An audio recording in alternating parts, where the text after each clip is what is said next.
तो सुंदर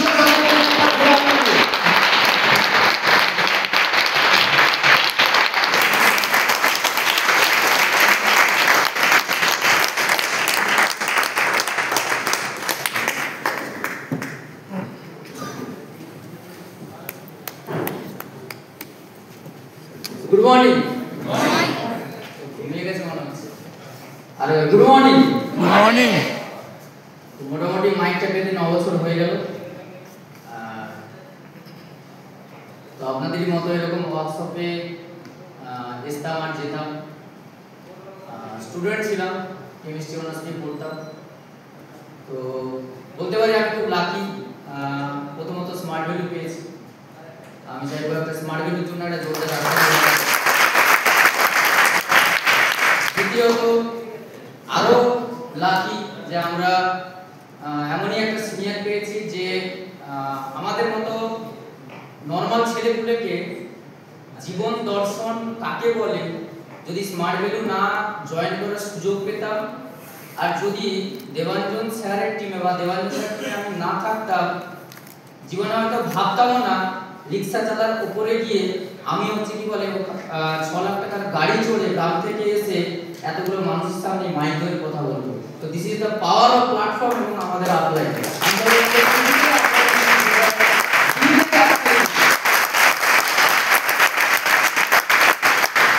তো আজকে আরেকটা মানুষের জন্য হাততালি হওয়া উচিত। তো ভাবনা চিন্তা যে এখানে আসতে পারি বা হতে পারে, যে ভাবিয়েছে প্রত্যেকটা মুহূর্তে, সে হচ্ছে আর কেউ না, আমার ডাইরেক্ট আপলাইন তন্ময়দা এবং অন্ময়দা। তো আমি বলতে পারি প্রচুর মানুষ কাজ করি, মার্কেটে দেখি এবং অনেক টিম দেখেছি। অসাধারণ একটা টিমের সাপোর্ট না থাকলে, আমার মনে আছে লাস্ট সপ্তাহে আমার যা স্টেপ বাকি ছিল, তো আমার টিম এতটা ডেডিকেটেড, অতটাও আমাকে টেনশন করতে হয়নি। তারাই খাতা পেন নিয়ে বসে ডিডি কোথা থেকে আসবে তারাই এদিক ওদিক তুলে কমপ্লিট করে দিচ্ছে। আমি চাইবো আমার টিমের জন্য একটা জোরদার হাততালি। আজ থেকে প্রায় 8 বছর 9 মাস আগে একটা গ্রামের ছেলে, একটা ছোট্ট মাটির বাড়ি, বাবা একজন সামান্য লেভেলের কাজকর্ম করে। তো বাকি ছেলেগুলোদের মতো যেমন টার্গেট থাকে যে ডাক্তার হবো, ইঞ্জিনিয়ার হবো, লয়ার হবো, তো আমার সবথেকে কাছের এবং ভালো লাগার প্রফেশন হচ্ছে ডাক্তার, এবং ডাক্তারিটাকে খুব ভালো লাগে আমার। তো পরবর্তীকালে জানতে পারলাম যে নাম্বার থাকলে, ভালো পড়তে জানলে ডাক্তার হওয়া যায় না। অ্যাকচুয়ালি ডাক্তার হতে গেলে পয়সা এবং একটু সোর্স ফোর্স লাগে। তো আমাদের বাড়িতে সেটা ছিল না। তো কেমিস্ট্রি নিয়ে পড়ছিলাম সেকেন্ড ইয়ারে। তো পড়াশোনা কন্টিনিউ করব কিভাবে সেই ভাবনা চিন্তা চলছিল মাথায়। সেরকম একটা টাইমে স্মার্ট ভ্যালুর হাত আমার মাথায় আসে। একটা অচেনা মানুষ এই সিস্টেমে আমাকে ইনভিটেশন দেয়।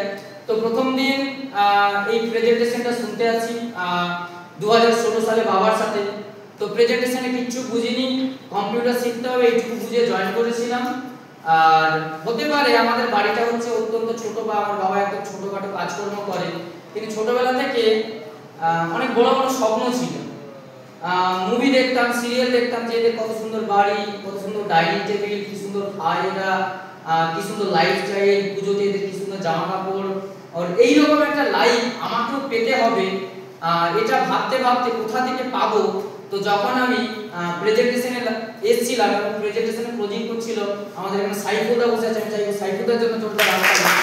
সাইফুদা যখন তার লাইফের স্টোরি বলছিল, বাইক কেনার কথা, গাড়ি কেনার কথা এবং ড্রেস কোডের কথা, এবং বাকি মানুষ যখন বলছিল যে এরকম আমি সাকসেসফুল হয়েছি, তো আমার স্বপ্নের সাথে পুরো মিল খেয়ে যাচ্ছিল যে তাহলে এটাই সেই প্ল্যাটফর্ম যেটা আমি খুঁজছিলাম, যেখান থেকে হচ্ছে আমি সাকসেসফুল হতে পারবো। তো এরা যদি হতে পারে আমিও হতে পারবো, এই ভেবে পরের দিন আমার অ্যাকাউন্টে কিছু টাকা ছিল, সেটাকে দিয়ে আমি জয়েন করি।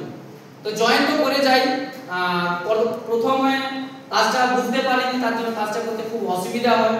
তো পরবর্তীকালে যখন আমি বুঝতে পেরেছি কাজটা, তখন প্রথম যে সিনিয়র আমাকে প্রচুর সাপোর্ট করতো, বাট আমি তাদের কথা শুনতাম না বলে। তো আমি যখন শুরু করেছি তারা আমার কথা তখন শোনার মতো জায়গা ছিল না, তারা ব্যস্ত হয়ে গিয়েছিল।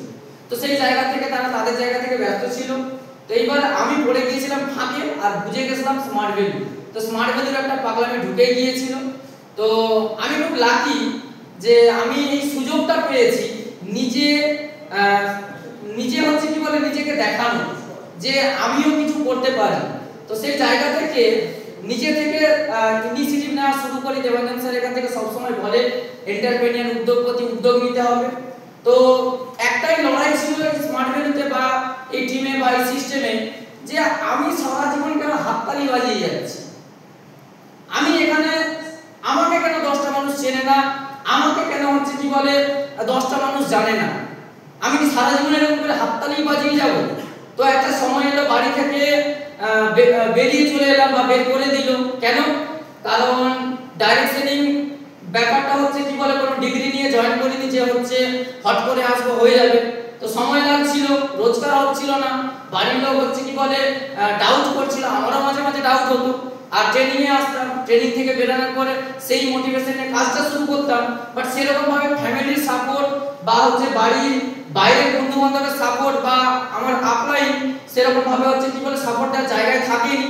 তারপরে হচ্ছে কি বলে হাত পাই এখানে আমাদের দাদা বসে সুশান্ত দা যে আমার প্রথম প্রেজেন্টেশন করে এবং প্রথম ডিডিটা ওঠে। তো আমি চাই দাদার জন্য একটা জোরদার হাত তালি।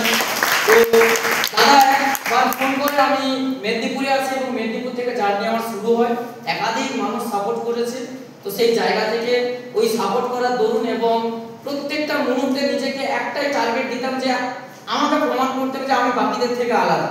এবং কোথাও না কোথাও আমার মধ্যে সেই ছোটবেলা থেকে একটা জেদ যে আমি নর্মাল মানুষের মতো বাঁচার জন্য পৃথিবীতে আসি, এমন কিছু একটা করব, দুনিয়া থেকে যখন যাব আমাকে প্রচুর মানুষ একটা আলাদা লেভেলের জায়গা দেবে।